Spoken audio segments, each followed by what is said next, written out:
Hello friends, welcome to ACUBEIAS YouTube channel. This session is a part of our quick revision series Prelims Atulya.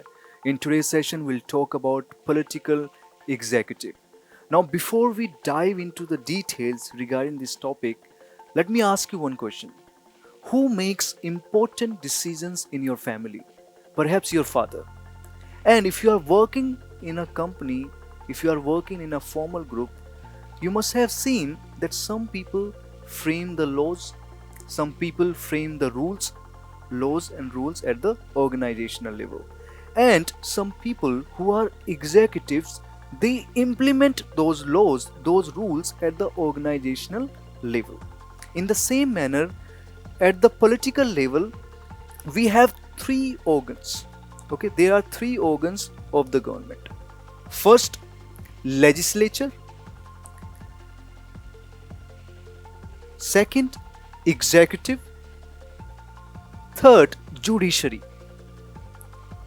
Now, under this organ, legislators who are policy makers, they frame the laws, they frame the policies, and those policies are implemented by executive branch. So this branch of the government takes care of implementation process. They have to ensure that these laws have been put into effect. So this is done by the executive branch. Now the laws which have been framed, the laws which have been enacted, then judiciary comes into play here. Judiciary has to ensure that these laws are in line with the constitution. It means those laws have to be constitutionally valid so that judiciary will give the green signal. Otherwise, judiciary will declare those laws null and void. Now, this executive branch, it comprises of Prime Minister, Council of Ministers, President. Remember, this is not confined within Prime Minister, Council of Ministers and President. It extends to civil servants. So, civil servants also, they form a crucial part of this branch, executives. Okay, now let's talk about the President. See, the President is the formal head of the state. In our country, we have parliamentary democracy. And in the parliamentary democracy, Prime Minister is the head of the government and the President is the head of the state. And President is actually head of the executive as well. All decisions are taken in the name of the President. Okay, so constitutionally, the President is a very important person in our political arena. Okay, now let's talk about the President. So President is elected for 5 years. Okay, so he is elected through indirect election. It means common citizens do not participate in the election of the President. So President is elected by MLAs and MPs. Just remember this thing, indirect election, not direct election. Okay. Second, can we remove the President? Is the removal of the President possible? Yes. The President can be impeached. Okay. We have the process in the Constitution through which the President can be removed, and that process is known as impeachment. Okay, so the President can be impeached, and there is only one ground. On the basis of that ground, the President can be impeached, and that ground is the violation of the Constitution. So this is the only ground on which the President can be removed, the President can be impeached. Now, President has some discretionary powers.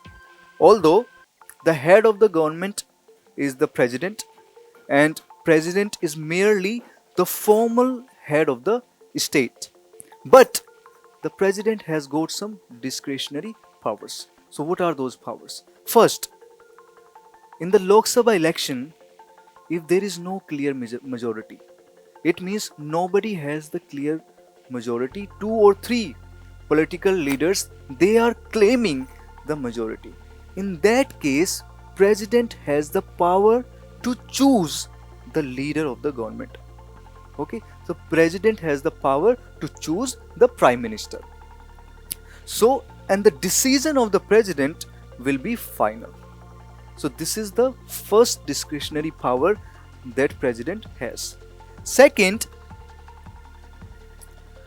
the president can withhold the bill.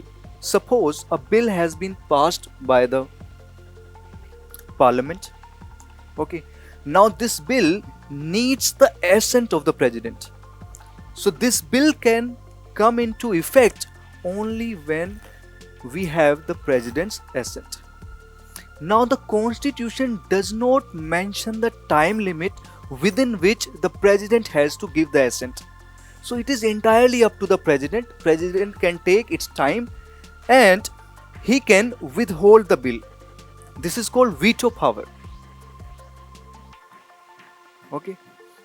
So these are some discretionary powers of the president. Now remember one thing, that president have certain privileges, certain immunities. So what are those privileges? First, the president cannot be asked to become a witness in any court of law.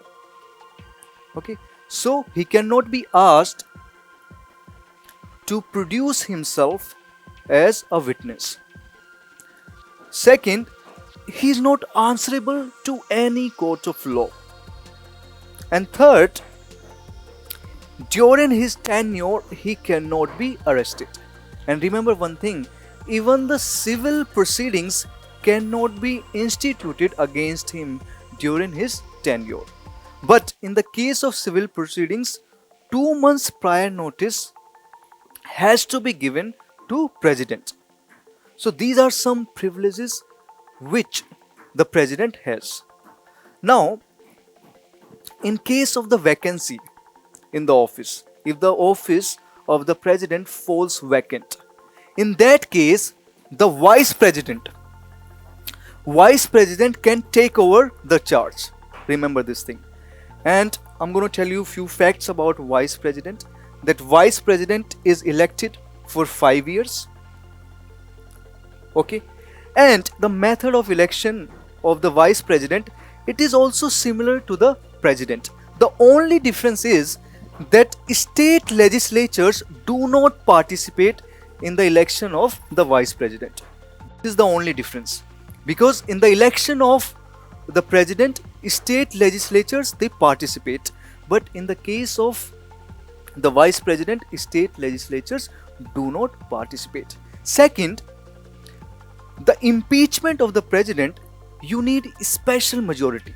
However, in the case of the vice president can be impeached, vice president can be removed by a resolution passed by the Rajya Sabha through effective majority, and that resolution is agreed by Lok Sabha through simple majority.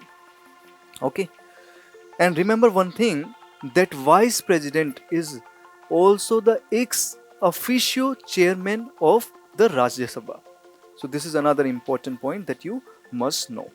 Okay, so what I was saying is that in case the office of the president falls vacant, in that case, vice president can take the charge only for 6 months. Remember this thing, only for 6 months.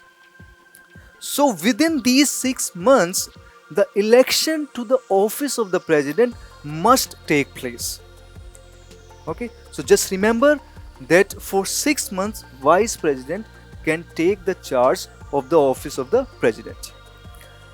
Now, let's talk about the powers of the president. We have spoken about the discretionary powers. Just remember that the president is the formal head of the state, but it has a wide range of legislative powers, judiciary powers, and executive powers. Why? Because all actions are supposed to be taken in the name of the president. But the president acts with the aid and advice of the Council of Ministers. I'm talking about Article 74. So under Article 74, it says that there shall be a Council of Ministers. There shall be a Council of Ministers which provides aid and advice to the president. Okay, now what is the meaning of the word shall here? Just understand. The word shall indicates that this aid, this advice is binding on the president. But later the constitution was amended, and now the president can ask to reconsider that advice. Okay, but there is one more fact here, that reconsidered advice, now the Council of Ministers, they have reconsidered the advice. That advice has to be accepted by the president. Okay, so this is Article 74.